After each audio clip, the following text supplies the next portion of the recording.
Olá, turma, aqui é Augusto do canal Mensageiro. E aí, tudo bem com vocês?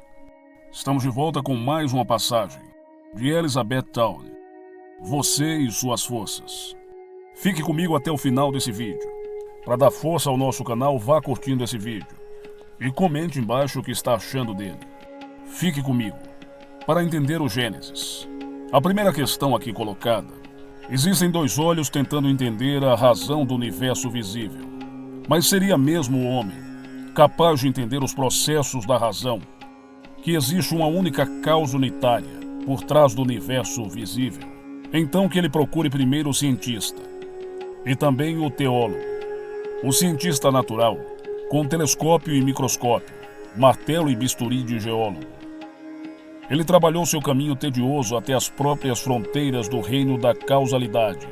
O religioso, com seu olhar de fé, vislumbrou isso. Ele nem precisa de prova do que é, mas quem soou ou mediu o entendimento, o seu funcionamento. Aqui o bisturi, o microscópio e o olho da fé são igualmente inúteis. Só a razão, com as coisas que se veem, por suas premissas, pode encontrar uma resposta satisfatória. A razão despoja o universo de todas as formas. Coloca-se no lugar da causa primeira e depois reconstrói cuidadosamente dentro de si o todo. Depois de limpar o universo de todas as formas, a razão passa a fazer um balanço antes de reconstruir. E aí ela descobre ninguém além de si mesma para fazer o trabalho e nada além de si mesma para construir. Ela descobre também que o que ela pensava ser sua natureza, a razão, também desapareceu, pois a razão depende da experiência para a sua existência. Assim, ela chega à conclusão de que, embora seja potencialmente todo o universo, no princípio, ela era uma mente onipresente, sem experiência para raciocinar, portanto, consciente apenas de que eu sou. Chegamos assim à conclusão de que a energia original, ou causa, é a mente, na qual estão todas as coisas, da qual todas elas são construídas, e pela qual todas elas são mantidas juntas. Tudo é mente, a própria matéria é mente. À espera de mais conhecimento, estou inclinado a acreditar que a hipótese nebular da criação está correta até onde vai. É razoável, mas correto ou incorreto, servirá como meio de ilustrar os processos pelos quais a mente cria forma. Imagine toda a matéria, dissolvida e difundida, igualmente pelo espaço, como um vapor gasoso. E aí pense nesse espaço, vasto, vazio, e ainda assim cheio com uma mente inexperiente, mente inconsciente de qualquer coisa além de si mesma. Eu sou. Um vapor gasoso é matéria, ou mente, em uma taxa muito alta de vibração. Fáter é atômico. Assim diz o cientista. Só existe matéria. Pergunte ao cientista o que é um átomo, e ele vai lhe dizer que é uma espécie de pequeno redemoinho no éter, um ciclone, infinitesimal de velocidade infinita. O que é isso que gira a uma velocidade tão infinita e minúscula? Mente. Mente e mente. O que é a mente? É tudo e nada. A mente é a primeira causa. Se você não estiver satisfeito com isso, procure mais. Imagine esses pequenos ciclones, difundidos pelo espaço, cada um deles um minúsculo ponto de consciência na mente. Nada mais. Você já parou ao lado de um trem em movimento e sentiu a sucção do seu movimento? Cada um desses minúsculos átomos teria uma sucção, uma atração, para qualquer coisa que estivesse dentro do círculo de sua influência. É tão improvável que dois átomos se movam exatamente na mesma velocidade que duas pessoas ou duas folhas sejam exatamente iguais. O átomo de maior velocidade, o átomo mais vivo, teria sucção ou atração mais forte. Outros seriam negativos a ela, ou seja, influenciados por ela. Por essa razão, os pequenos ciclones mais ativos atrairiam os menos ativos para mais perto deles. Os menos ativos capturando a taxa do movimento mais rápida, ao mesmo tempo atuando como um freio sobre a ação dos átomos positivos, trazendo-os para um ponto de vibração, em simpatia uns com os outros. Como em resposta à atração deles, eles se aproximam.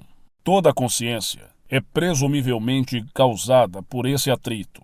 Gradualmente, à medida que se acostumassem a isso, cada um voltaria a ficar inconsciente do outro. Assim como estamos inconscientes de um movimento quando ele se tornou um hábito. Um movimento da Terra, por exemplo. Agora você pode ver como esses dois pequenos pontos de consciência do Eu Sou fundiram-se com um maior Eu Sou. É esse Eu Sou, maior, o ego. Ele estaria para sempre consciente de nada além de si mesmo, a menos que atraísse ainda outros átomos para si, cuja fricção causa mais sensação, mais vida, mais experiência. Pela ação inconsciente da lei da atração, os pequenos egos continuam crescendo por acréscimo. Eles são mente, portanto raciocinam sobre suas sensações. A experiência lhes ensina que é mais fácil trazer para sua organização um átomo girando quase em sua própria velocidade, do que trazer um girando a uma velocidade muito menor. Há menos inércia a ser superada. Assim, a seleção natural entra em funcionamento. A mente minúscula, é claro, não raciocina sobre os porquês de sua ação. Isso é reservado para uma inteligência mais complexa. Primeiro, todas as organizações, da menor a maior, são declarações mentais de experiência e crescem, atraindo ou atraindo para si, de acordo com seu poder, de todo o universo. Isso é vontade ou desejo, no ego humano e em todos os outros também. 2. Usando a discriminação de acordo com a experiência passada. 3. Organizando sua aquisição da forma mais conveniente. 4. Unindo-se em uma só consciência. 5. Pela razão projetando um ideal, que é sempre uma melhoria após a realização. Esse ideal causa insatisfação, que divide a atenção, relaxando a coesão e causando desintegração. Essa desintegração vai ser suficiente para permitir uma mudança, se ele confiar em seus ideais. Caso contrário, a insatisfação será grande o suficiente para produzir a desintegração, completa ou morte. Seu ideal, mantido na consciência esperançosamente, o transmuta em uma afirmação mais elevada de ser. Ele se reorganiza. Esses 7 passos se repetem eternamente, produzindo crescimento ou evolução. Na primeira lição, afirmei que o crescimento progride de maneira ordenada, de acordo com certas leis fixas. Eu sei disso, estudando a mim mesmo.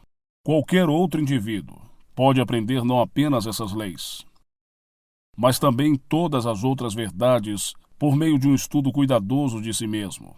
Victor Hugo disse apropriadamente que o homem é uma pequena cópia infinita de Deus, o que equivale a dizer que o homem é um epítome do universo, como ele é, e o potencial de todas as criações por vir. O homem é uma escrita microscópica de toda a história.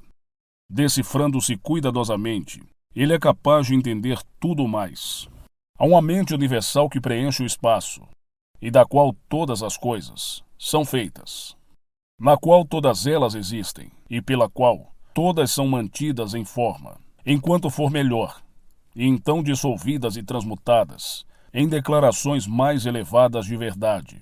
O invisível é a causa, o pensador, o visível, é o efeito, o pensamento. O pensador e seu pensamento são inseparáveis. Eles são apenas um. Como Jesus disse, eu e meu Pai somos um. O Pai, então, o pensador ou mente invisível, sendo a causa de todas as coisas. É o ator, a forma ou organização, sendo aquilo sobre o qual se age. A mente universal pensa o universo em formas, que são declarações mentais ou reconhecimento de si mesmo. Assim, o verdadeiro eu de todas as coisas é a mente universal, Deus, a lei. O mesmo eu por trás ou dentro de homens, animais, plantas ou cristais. Onde é que entra o indivíduo, então? Você já esteve tão intensamente interessado em algum trabalho que se esqueceu de si mesmo? Isso é praticamente o que aconteceu com a mente universal, quando começou a pensar o universo em forma, que era, no princípio, uma consciência nebulosa de que eu sou, e foi gradualmente formada em declarações, ou ideias expressas do que eu sou. O latente começou a se manifestar. Assim como você ou eu, podemos ficar tão intensamente interessados em uma ideia que todos os outros, e nós mesmos, também seriam esquecidos. A mente universal em um indivíduo, ou ideia expressa, perderia a consciência de tudo além de si mesma, e de outras formas à medida que elas surgissem. Você já leu Sarah Creel, de Francis Hodgson, um órfão pobre abandonado e negligenciado. Vive em esplendor na imaginação.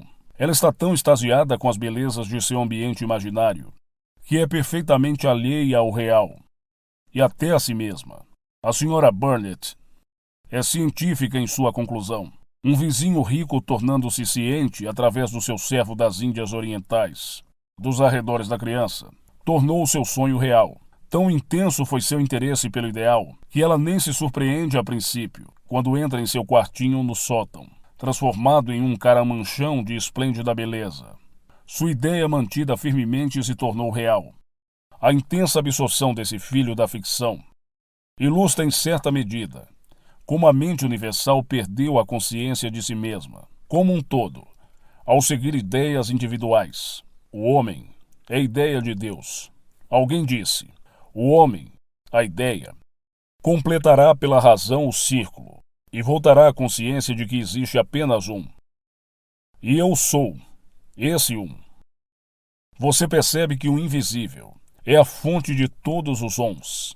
É ajudar a despertar o homem para reconhecer e calcular a partir dessa parte invisível e poderosa de si mesmo, em vez de continuar um verdadeiro verme do pó, dependendo do conhecimento que ele adquiriu.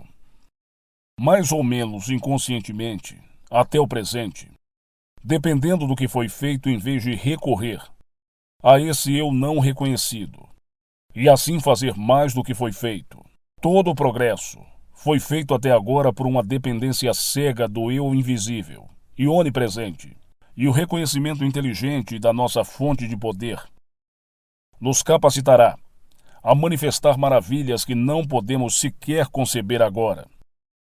O que o homem concebeu ser uma dependência de Deus nada mais é do que uma dependência do seu eu real e ainda não manifestado. Em sua ignorância, ele localizou Deus fora de si mesmo. Quanto mais primitivo o seu conhecimento, mais distante ele concebeu que Deus fosse. Como um homem pensa, assim ele é. À medida que ele cresce em inteligência, Deus se torna cada vez mais próximo dele, em reconhecimento. Até que por fim ele sabe que ele mesmo é Deus. Não há separação, há apenas um.